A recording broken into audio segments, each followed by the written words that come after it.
At so, ayan, hi guys! Welcome back sa channel natin at ito na nga pag-usapan natin si Sanji bilang The King. So, ayan, medyo nakaka-excite.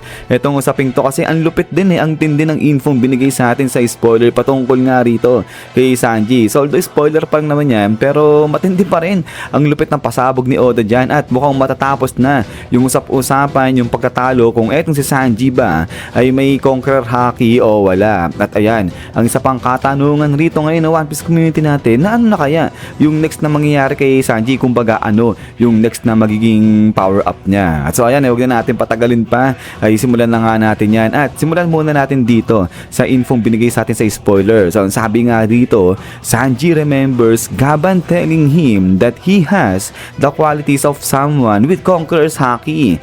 Gaban tells Sanji, become a king if you truly want Luffy to become the pirate king. At so ayan, dahil nga rito sa mga katagang sinabi ni Gaban na itong si Sanji, meron nga siyang quality na nagtataglay ng isang conqueror haki. Kaya naman definitely talagang may conqueror haki ito si Sanji. So hindi magtatagal ay talagang ma-unlock niya yan. At ito nga in-encourage pa ni Gaban ito si Sanji na maging hari nga raw siya. Ayan, ay ko talagang gusto niya na maging hari ng mga pirata itong si Luffy. So now ay bago nga natin pag-usapan kung ano yung next level na mangyayari nga rito kay Sanji, ay balikan muna natin yung kwento nga nito ni Sanji kung paano ba nagsimula yan dito din banda sa may Elbaf Arc. At ito nga yan kung matatandaan ninyo kasi diba itong si Gaban ay sinabihan nga itong si Sanji sa si Zoro, sabi niya na dito sa Straw Hat Pirates natin merong gumagamit din ng Conqueror Haki, kumbaga na ilalabas niya yung Conqueror Haki. At ito nga sabi nga rito ni Sanji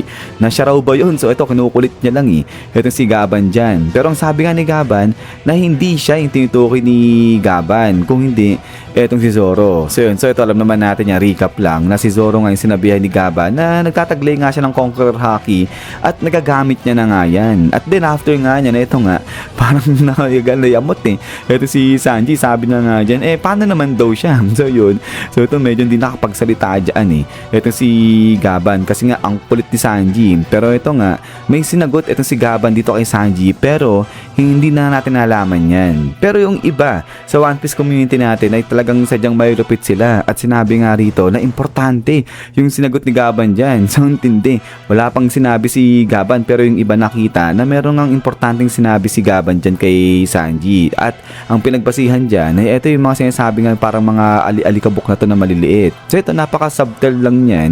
Pero yung iba kasi sinasabi, lalo na dun sa Lost in Translation natin, na kapag gumagamit si Oda nung mga ganito yung parang mga maliliit na mga alikabok na ganyan, ibig sabihin talagang merong importanteng nangyari dun sa event na yon. So hindi lang talaga binunyag sa atin ni Oda nung mga panahon na to kung ganong ka-importante yung sinabi nga ni Gaban dyan kay Sanji, but it turns out na ito nga sa paparting na chapter na ito nga yung sinabi dyan ni Gaban na may quality nga si Sanji na nagtataglay nga siya ng Conqueror Haki at ayun nga ini-encourage niya itong si Sanji na maging hari. So syempre hindi naman yung literal na sinasabi maging hari si Sanji, kung hindi ay ayun nga i-unlock niya yung kanyang Conqueror's Haki na kapangyarihan nang sa ganun matulungan niya si Luffy na maabot yung kanyang pangarap na maging hari ng mga pirata. At so ayan ay dahil nga siguradong sigurado na yung One Piece community natin na talaga nagtataglay ng Conqueror Haki etong si Sanji, kaya ang tanong ay ano na yung next na mangyayari sa kanya, ano yung next na power up niya. At eto nga ay simulan muna natin dito yan yung sa normal na apoy muna nito ni Sanji. So yung sa mga una-una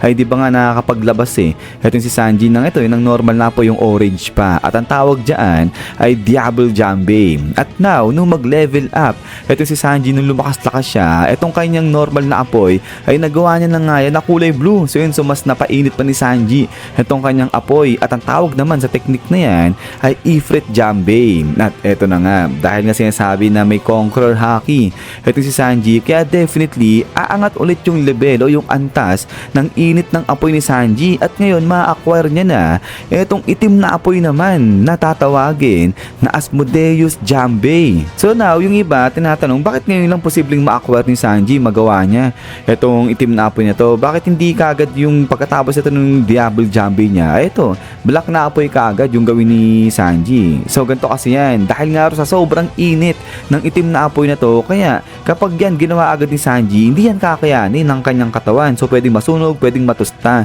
etong katawan katawan ni Sanji. Pero ito nga, dahil lang nagtataglay nga ito si Sanji ng Conqueror Haki, once na ma-unlock niya na yan, ay pwede na nabalutan o balutin ni Sanji itong kanyang katawan, lalo na itong kanyang binte ng kanyang Conqueror Haki. At dahil dyan, mapoprotektahan ni Sanji itong kanyang binte sa sobrang init ng apoy na yan. At ayun, magagawa niya na talagang mas pag-initin pa, gawing intense pa lalo yung init ng apoy niya. So ayan yung mga nag-a-arise na idea kung bakit di nga raw nagagawang itim ni Sanji yung apoy niya dati. So now, para naman dito sa Asmodeus, bakit daw ayan yung pangalan ng itim na apoy nito ni Sanji? So ito medyo interesting. Kasi nga kung mapapansin nyo, di ba, yung mga pangalan ng mga teknik nito ni Sanji, Diablo, Ifrit, lahat yan, may pagka sa demonyo eh. So dyan binase itong si Asmodeus. Kasi itong si Asmodeus na to ay demon din yan. Pero hindi basta-basta demon dahil mas angat, mas mataas yung level niyan kumpara dito kay Diablo at saka kay Ifrit. At in fact, ay isang Demon King kasi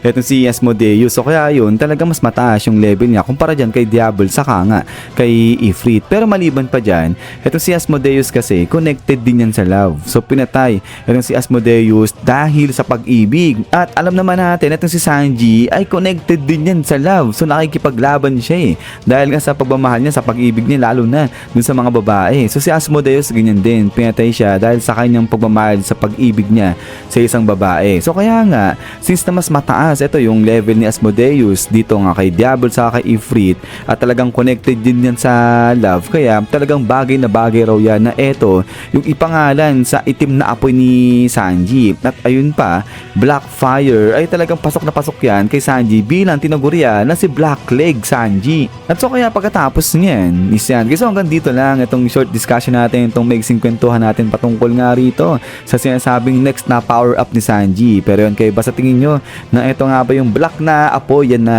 yung magiging next na power up ni Sanji. At saka Asmodeus nga ba yung magandang ipangalan sa itim na apoy nito ni Sanji. Pero yun, ang isa pang tanong rito, dito kaya sa Elbaf art na ma-unlock ni Sanji yung kanyang Conqueror Haki o sa mga susunod na arc pa yan? So yun, siguro pa-comment na lang guys din sa ibaba yung masasabi niya patungkol nga rito kay Sanji. At ayun ay ulit, ay maraming salamat nga guys sa walang samang pagsupport at panood dito kay One Piece natin. So yun, so lagi mag-ingat, God bless nila lahat at kita-kits tayo ulit.